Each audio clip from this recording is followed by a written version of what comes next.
नमस्कार दोस्तों, 21 अप्रैल 2026 के ऊपर गुरुजी बहुत ही शक्तिशाली उपाय लेकर आए हैं। काले तिल का उपाय। इस उपाय को देखना बहुत ही आवश्यक है, बहुत ही लाभकारी होने वाला है।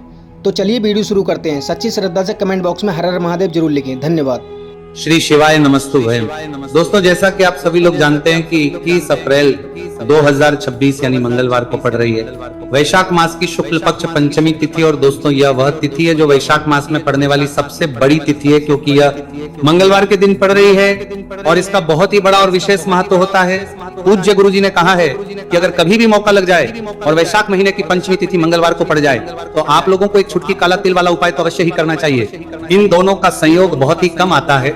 इसी के साथ में गुरुजी ने अपनी शिव पुराण कथा में बताया है कि इस दिन आपको एक छुटकी काला तिल वाला उपाय तो आपको अवश्य ही करना चाहिए, क्योंकि ऐसा दिन पूरे साल में सिर्फ एक ही बार आता है। और दोस्तों, आप सभी लोग जानते हो कि मंगलवार पंचमी तिथि का अगर सबसे बड़ा कोई उपाय है तो वह एक छुटकी काला तिल वाला उपाय है।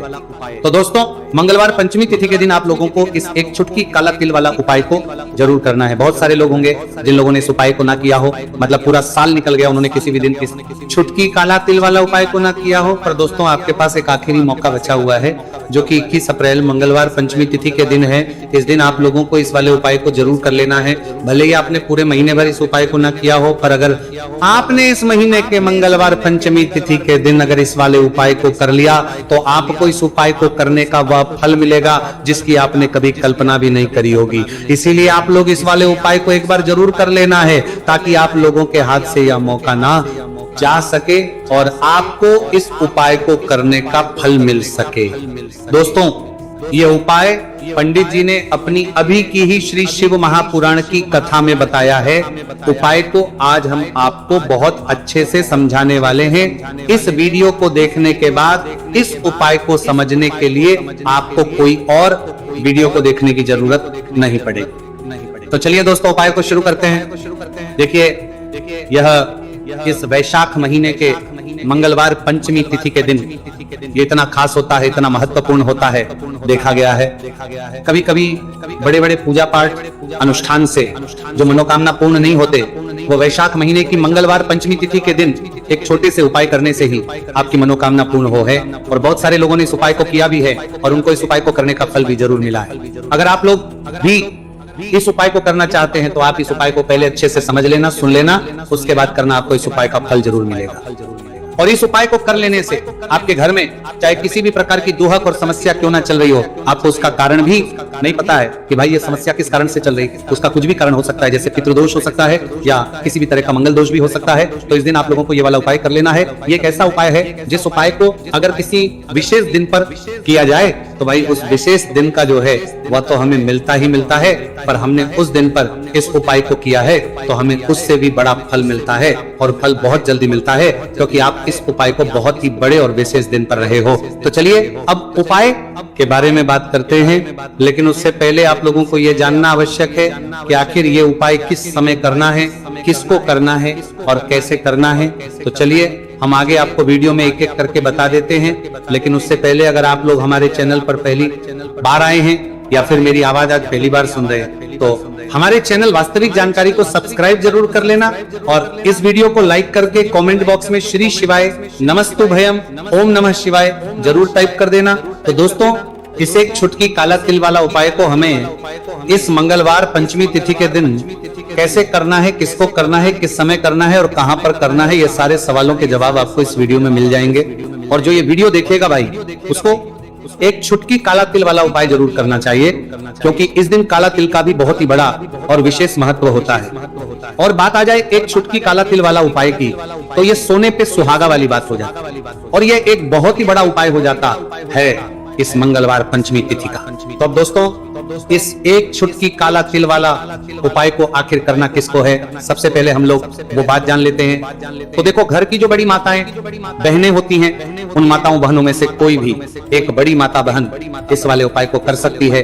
और दोस्तों, अगर आप तो अपने घर में से सभी सदस्यों को भी इस उपाय को करवा सकते हैं। अगर किसी व्यक्ति की खुद की कोई मनोकामना है, खुद की कोई दुख और परेशानी है जो कि वह अपने लिए ही करना चाहता है, इस वाले उपाय को तो वो खुद अपने लिए भी कर सकता है। बाकी अगर कोई घर में से ऐसा है जो कि अपने पूरे घर परिवार की सुख और शांति के लिए ये वाला उपाय करना चाहता है तो भाई वो भी कर सकता है, उसमें भी कोई दिक्कत वाली बात नहीं है। कहने का मतलब है कि इस उपाय को हर एक सदस्य भी कर सकता है और पूरे घर परिवार के सदस्य के लिए घर की बड़ी माताओं बहनों में से कोई एक माता बहन भी कर सकती है। माताएं बहनें अगर घर में उपस्थित ना हो या वो यह वाला उपाय ना कर पा रही हो तो फिर घर का कोई बड़ा सदस्य भी इस एक छुटकी काला तिल वाला उपाय को कर सकता है, चाहे फिर वो पुरुष ही क्यों ना हो, उसमें कोई भी दिक्कत वाली बात नहीं। उसके बाद में दोस्तों जो अगला प्रश्न निकल आता है वो ये आता है इस उपाय को लेकर कि आखिर इस उपाय को हमें किस समय करना है, सुबह के समय करना है कि शाम के समय करना है। तो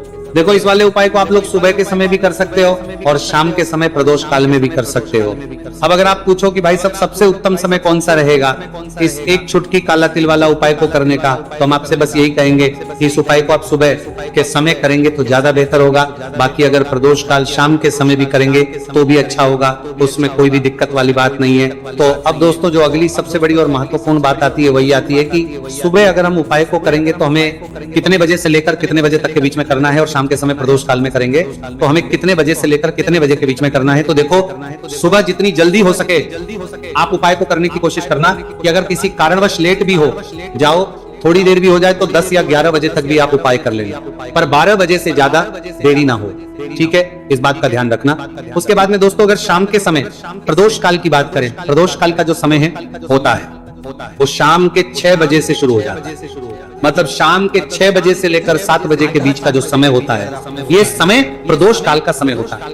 तो आप उपाय को 7 या 8 बजे के बीच में भी कर सकते हो, मतलब शाम के 6 बजे से रात 8 बजे के बीच में आप कभी भी इस वाले उपाय को कर सकते हो, उसमें कोई भी दिक्कत वाली बात नहीं है। देखिए यदि आपके जीवन में संकट बहुत ही अधिक चल रहे हो, समस्याएं बहुत ही अधिक चली हो, एक एक रूप खर्च करने आपको बस ओढ़ रहा है, भूमि से जुड़ी हुई कोई भी समस्या हो या फिर आपके विवाह से जुड़ी हुई कोई भी समस्या हो या आपके व्यापार से जुड़ी हुई कोई भी समस्या हो, तो आपकी ये सारी समस्या इस मंगलवार पंचमी तिथि के दिन समाप्त होने वाली है। तो चलिए दोस्तों जानते हैं उस विशेष उपाय के बारे में। देखिए इस वीडियो में हम पूज्य गुरुजी द्वारा बताए गए 3 बहुत ही चमत्कारिक उपायों के बारे में जानेंगे। देखिए ये जो उपाय है आपके जीवन से दुर्भाग्य का तो अंत करेंगे ही, साथ ही साथ यदि आपके जीवन में धन की समस्या चल रही है तो वह सभी भी आपकी समाप्त हो जाएंगी। देखिए गुरुजी ने बताया है कि जब भी मंगलवार पंचमी तिथि का दिन पड़े तो हमें कर्ज मुक्ति के लिए कुछ उपाय करने चाहिए। इसी के साथ हमें धन प्राप्ति, भूमि से जुड़े कार्यों और विवाह के लिए भी उपाय करने चाहिए। तो चलिए दोस्तों जानते हैं गुरुजी द्वारा बताए गए सबसे पहले उपाय के बारे में। देखिए यह उपाय विशेषकर उन लोगों को करना है जिनकी भूमि से जुड़ी कोई भी समस्या चल रही हो, यानी कि उनकी भी जमीन से जुड़ी हुई समस्या चल रही है, यानी कि जो लोग मकान खरीदना चाहते हैं या फिर उनका खेत से जुड़ा कोई भी केस चल रहा है या फिर जिनके भी विवाह में विलंब हो रहा है या फिर जिन भी लोगों के जीवन में कर्ज बहुत ही अधिक बढ़ने लगा है, कर्ज जो है वो चुका नहीं पा रहे हैं, तो गुरुजी ने कहा है कि ऐसे लोगों को ये उपाय करना चाहिए। देखिए इस उपाय के लिए आपको थोड़े से काले तिल ले लेने हैं। देख आपको मात्र एक चुटकी काले तिल ले लेने हैं, इसी के साथ में आपको थोड़ा सा शहद ले लेना है, फिर सबसे अंत में आपको एक लोटा शुद्ध जल ले लेना है। तांबे के पात्र के अंदर आपको अपने घर से शुद्ध जल ले लेना है और इन सभी सामग्रियों को आपको लेकर के पहुंच जाना है भगवान शिव के मंदिर में। देखिए पूज्य गुरुजी ने बताया है कि इस उपाय को आप सुबह से लेकर के शाम तक किसी भी समय में कर सकते हैं। देखिए मंदिर पहुंचने के आप जो काले तिल लेकर के गए थे उनमें आपको थोड़ा सा शहद लगा लेना है। देखिए आप जो शहद लेकर के आए हैं उस शहद में आपको ये काले तिल अच्छे से डुबो देना है और शहद से युक्त ये जो काले तिल हैं इन्हें आपको शिवलिंग पर अर्पित कर देने हैं, या फिर आपको शिवलिंग के चारों तरफ अच्छे से काले तिल का लेपन कर देना। पूज्य गुरुजी ने बताया है कि लेपन करते समय यदि आपके जीवन में कर्ज से जुड़ी समस्याएं चल रही हैं, लेपन करते समय आपको आर्यन मुक्तेश्वर महादेव का स्मरण करना है, या फिर आपके जीवन में विवाह से संबंधित या फिर जमीन से संबंधित कोई भी समस्या चल रही है तो फिर आपको मंगलेश्वर महादेव का स्मरण करना है। इसके बाद जो आप जल लेकर के आए हैं उसे आपको धीरे धीरे शिवलिंग पर अर्पित कर देना है तथा आपको लगातार शिव महापुराण के मूल मंत्र श्री शिवाय नमस्तुभयम इस मंत्र का जाप करते रहना है। पूज्य गुरुजी ने बताया है कि सिर्फ एक मंगलवार पंचमी तिथि यह उपाय करके देखना और आप स्वयं देखेंगे कि 2 से 3 महीने के अंदर आपके जीवन से जुड़ी हुई जो भी समस्याएं हैं बस सभी समस्या बहुत ही जल्द महादेव की कृपा से दूर होने लगेगी। तो दोस्तों इस प्रकार से आपको यह पहला उपाय ना है। अब हम जानते हैं दूसरे विशेष उपाय के बारे में। देखिए इस उपाय के लिए आपको एक प्यारी सी बेलपत्र ले लेनी है। इसी के साथ में एक लोटा शुद्ध जल लेना है तांबे के पात्र के अंदर और इसी के साथ में आपको थोड़ा सा शहद ले लेना है। देखिए मंगलवार का दिन है और मंगलवार पंचमी तिथि के दिन यदि हम शहद का उपाय करते हैं तो इससे महादेव हमसे बहुत ही अधिक प्रसन्न होकर के हमारी मनोकामना को परिपूर्ण करते हैं। देखिए दोस्तों यदि आपको बेलपत्र नहीं मिल पाती है तो आप भगवान शिव के शिवलिंग पर जो बेलपत्र छड़ी हुई होती है उसे शुद्ध जल से धोकर के उसका उपयोग कर सकते हैं। तो इन सभी सामग्रियों को आपको भगवान शिव के मंदिर में लेकर के पहुंच जाना है। गुरुजी ने कहा है कि इस उपाय को भी आप सुबह से लेकर के शाम तक किसी भी समय में कर सकते हैं। 2005 संदीन देखिए मंदिर पहुंचने के बाद आपके पास जो एक बेलपत्र है और बेलपत्र की जो सबसे बड़ी वाली पत्ती होती है और उसकी जो चिकनी साइड होती है उस पर आपको अच्छे से शहद का लेपन कर देना है। यानी कि बेलपत्र की बड़ी वाली पत्ती पर पूरी ही पत्ती पर अच्छे से शहद लगा देना है। अब देखिए ये जो बेलपत्र है इसे आपको अपने सीधे हाथ की हथेली पर रखना है और आपके जो भी कार्य अटक रहे, देखिए बहुत से लोग ऐसे होते हैं जो अपने नौकरी को प्राप्त करने के लिए सालों से तैयारी करते हैं लेकिन उनको नौकरी नहीं प्राप्त हो पाती है। बहुत से ऐसे लोग होते हैं जो बहुत ही मेहनत करते हैं धन भक्ति के लिए, बहुत अधिक प्रयास करते हैं लेकिन फिर भी उनको धन प्राप्त नहीं हो पाता है। तो गुरुजी ने बताया है कि जब भी आपको अपने कार्यों में सफलता ना मिले तो फिर आपको मंगलवार के दिन इस उपाय को अवश्य करना चाहिए। देखिए अब आपको जिस भी कार्य में सफलता प्राप्ति करनी है उस कार्य को सफल बनाने के लिए आपको महादेव से प्रार्थना कर लेनी है और फिर ये जो एक बेलपत्र है इसे आपको भगवान शिव के शिवलिंग पर अर्पित कर देनी है। देखिए बेलपत्र की चिकनी साइड जिस पर आपने शहद लगाए हैं वो शिवलिंग से स्पर्श रहेगी और इसकी जो डंडी है वो आपको जलाधारी की ओर रखनी है। इस प्रकार से आपको यह बेलपत्र अर्पित कर देनी है। अब देखिए आप जो एक लोटा जल लेकर के आए हैं उसे आपको भगवान शिव के शिवलिंग पर धीरे धीरे अर्पित कर देना है। श्री शिवाय नमस्तुभयम इस मंत्र का जाप करते हुए देखिए जैसे ही यह जल शिवलिंग से होकर के जलाधारी की ओर बहकर के आएगा तो इसे आपको थोड़ा सा अपने सीधे हाथ की हथेली में झेल लेना है। इस जल को आपको अपनी दोनों आंखों पर लगा लेना है और इस जल का थोड़ा सा छिड़काव आपको अपने शरीर पर कर लेना है। पूज्य गुरुजी ने बताया है कि जब भी हम मंगलवार के दिन शहद वाली बेलपत्र शिवलिंग पर अर्पित करते हैं तो इससे हमें महादेव हर कार्य में सफलता प्राप्त करवाते हैं। यदि हमें अपनी मेहनत करने के बावजूद भी पर्याप्त मात्रा में सफलता नहीं मिल पा रही है तो गुरुजी ने कहा है कि आपको मंगलवार पंचमी तिथि के दिन यह चमत्कारिक उपाय अवश्य ही कर लेना है। अब दोस्तों हम जान लेते हैं गुरुजी द्वारा बताए गए तीसरे विशेष उपाय के बारे में। देखिए इस उपाय के लिए भी आपको मात्र एक लोटा शुद्ध जल ले लेना है तांबे के पात्र के अंदर।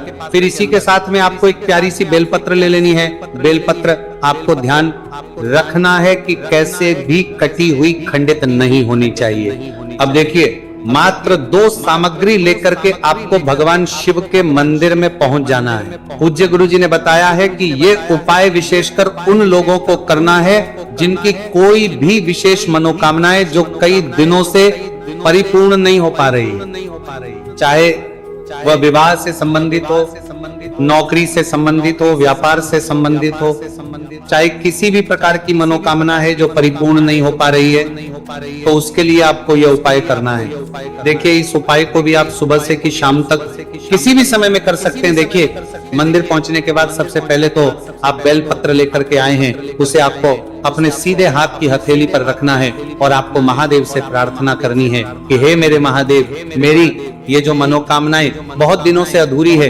मैंने कई प्रकार के उपाय कर लिए हैं, कई प्रकार के व्रत कर लिए हैं, लेकिन अभी तक मेरी मनोकामना परिपूर्ण नहीं हो पाई है। तो उस मनोकामना को परिपूर्ण करने के लिए प्रार्थना करनी है और यह एक बेलपत्र आपको शिवलिंग पर अर्पित कर देनी है। देखिए बेलपत्र की जो चिकनी साइड है वो शिवलिंग से स्पर्श रहेगी और इसकी जो है वो आपको जलाधारी की ओर रखनी है। इस प्रकार से आपको यह बेलपत्र अर्पित कर देनी है। इसी प्रकार से आपको यह बेलपत्र अर्पित करनी है। अब देखिए आप जो एक लोटा शुद्ध जल लेकर के आए हैं इसे आपको धीरे धीरे शिवलिंग पर अर्पित कर देना है। इस मंत्र का जाप करते हुए देखिए जल अर्पित करते हुए आपको कम से कम 11 बार श्री शिवाय नमस्तु भयम या फिर ओम नमः शिवाय इस मंत्र का जाप कर लेना है। पूज्य गुरुजी ने बताया है कि जो भी व्यक्ति 21 अप्रैल मंगलवार पंचमी तिथि के दिन शिवलिंग के सामने इस उपाय को करता है तो उसकी जो भी मनोकामना है वह महादेव की कृपा से निश्चित ही परिपूर्ण हो जाती है।